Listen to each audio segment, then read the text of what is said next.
There are many non-Muslims who come and ask me, Tabita Zakir, God can do anything and everything. So why do you have a problem if God becomes a human being? God can do anything and everything. So what's your problem if he becomes a human being?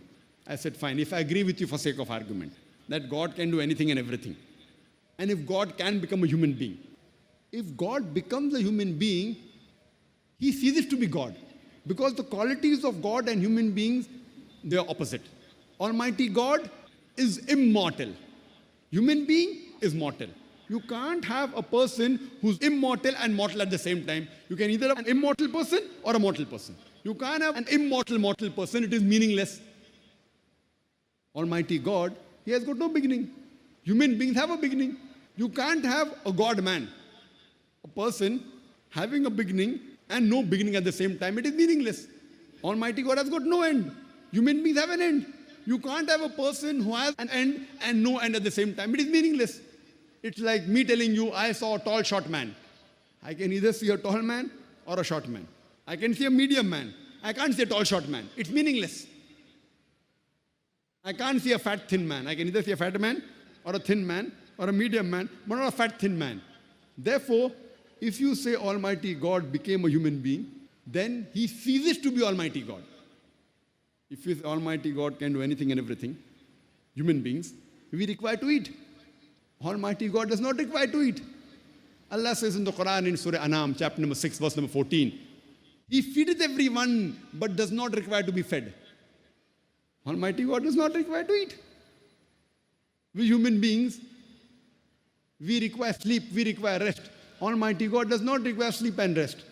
It's mentioned in the Quran in Ayat al-Kursi, Surah Baqarah, chapter number 2, verse number 255. Allahu la ilaha al-hayyul qayyum, la ta'khudhuhu sinatun wa la nawm, lahu ma fi samawati wa ma fil ard.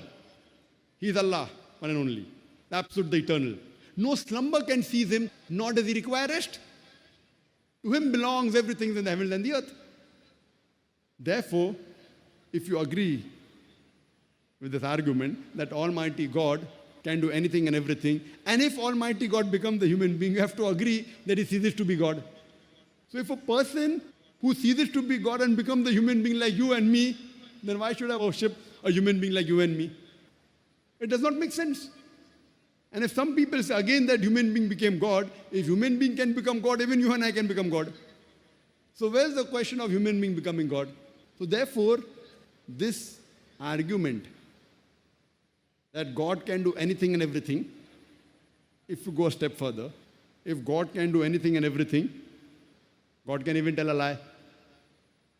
But to tell a lie is ungodly. The moment God tells a lie, he ceases to be God.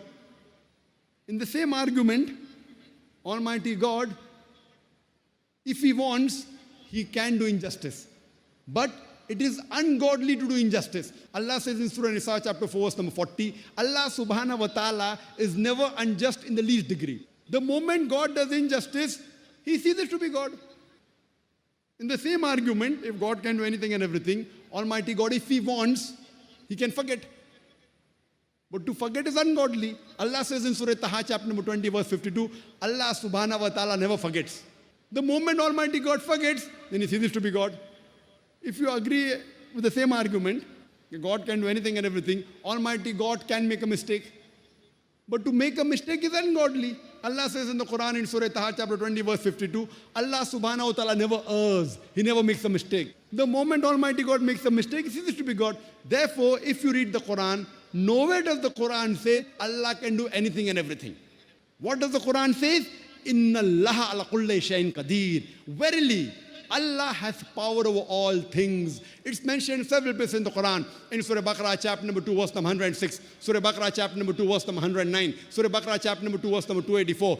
In Surah Al-Imran chapter number 3 verse 29. In Surah Nahl chapter number 16 verse 77. In Surah Fatir chapter number 35 verse number 1. Allah says, Inna Allah ala kulli shay'in qadir. For verily, Allah has power over all things.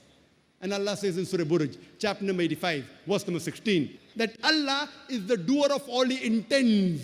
Whatever he intends, he can do. For he does not intend doing ungodly things like telling a lie, like making a mistake, like forgetting, like doing injustice, like becoming a human being.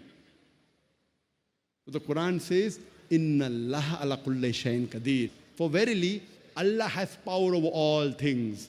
Allah can do whatever He intends, but He does not intend doing ungodly things like making a mistake, like forgetting, like doing injustice, like becoming a human being. That's the reason Almighty God will not become a human being.